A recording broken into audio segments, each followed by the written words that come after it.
All right, let's jump right in. Welcome to This Explainer. Today we're exploring a truly mind-blowing architectural achievement. We're looking at a secluded luxury villa that somehow manages to perfectly balance raw, heavy industrial architecture with the totally untamed jungle surrounding it.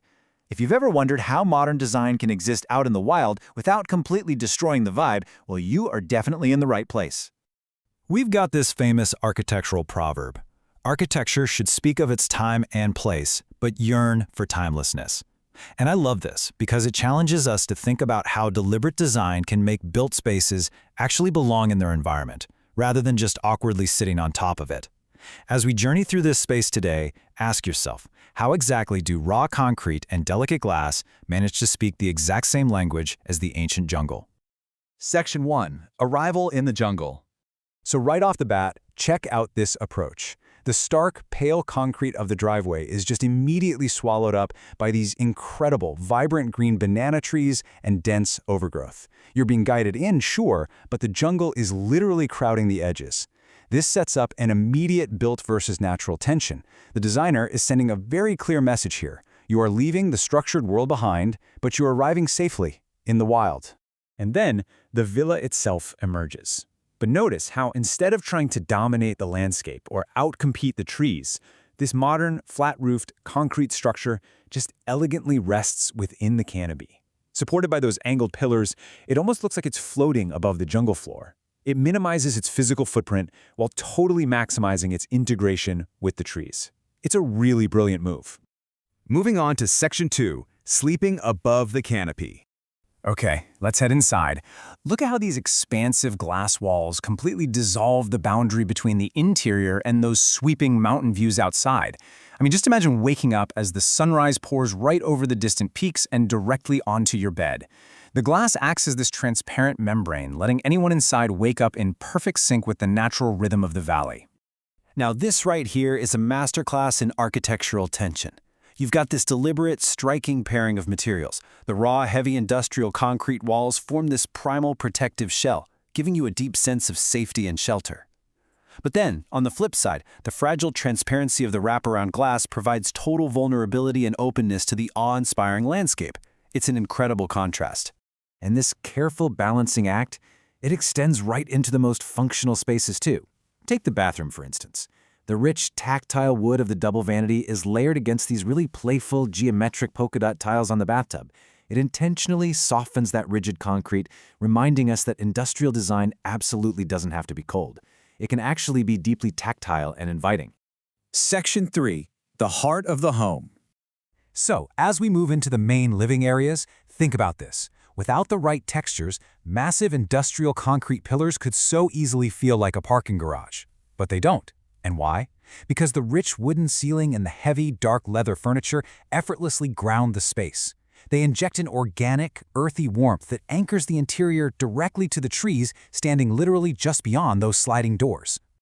To pull this off, the architects relied on a super-focused, highly disciplined material palette. Literally just 5 core elements. We're talking polished concrete, live-edge hardwood, floor-to-ceiling glass, wrought iron, and warm leather. By sticking to just these 5, they keep the interior incredibly clean, uncluttered, and deeply tied to the natural world. Too many materials would just distract from the view, you know? But these specific 5 enhance the whole shebang. And honestly, nowhere is this discipline clearer than right here in the kitchen. Check out this massive live-edge wooden island, featuring this beautiful black resin detailing. It acts as the organic anchor of this clean, modern space. It's the physical heart of the room. I mean, you almost instinctively want to reach out and run your hand along that raw wooden edge, don't you? So what we're actually witnessing throughout this entire home is a textbook example of biophilic design. And listen, it's not just about sticking a potted plant in the corner. It is a fundamental design philosophy aimed at increasing our connectivity to the natural environment. By intentionally incorporating natural light, raw materials, and unobstructed views of nature, the architecture actively reduces stress and improves the well-being of anyone standing inside it. It's exactly why this space feels so incredibly calming. Section 4, The Ultimate Outdoor Escape. All right, let's step outside. Out here on the patio, the designers throw in a really vibrant surprise.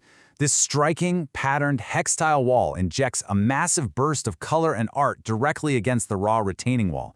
It completely shatters the gray monotony we've seen, instantly signaling to you that, hey, this is a space meant for celebration and gathering. The spatial flow out here literally choreographs your relaxation. The architecture effortlessly guides you through what I'd call the perfect evening routine. You start with a sunset swim, then you naturally move over to the outdoor grill to prep some local ingredients, and you culminate the night at the communal dining table. It's all about building a deeply immersive sensory experience. Just imagine floating in that dark plunge pool, suspended right at the edge of the valley, and following that up immediately with a hearty, grounded feast under the stars. The sharp contrast between the cool, weightless water and the hot, grounding meal is just a brilliant testament to spatial design. Then, as the jungle goes completely dark, the house transforms all over again. Warm ambient lighting glows against the terracotta floors, creating this incredibly cozy, protected oasis. You're left floating safely above the canopy, completely sheltered from the elements, yet entirely enveloped by the sounds of the nocturnal wild all around you. Which really brings us to the quietest, most reflective moments this kind of architecture makes possible at the end of the day. Just a simple view, a moment of pause, resting against concrete that's been baked warm by the afternoon sun. It is the ultimate payoff for a design that so profoundly respects its surroundings. Which leaves us with one final, inspiring question for this explainer. If you could strip away the noise, the screens, and the concrete of the city, what kind of space would you build to reconnect with nature? Would you want walls of glass, heavy, sheltering stone? Take a second to think about how the spaces you inhabit actually make you feel. Thanks so much for hanging out with me for this explainer, and I really hope this sparks some amazing ideas for your own natural escapes.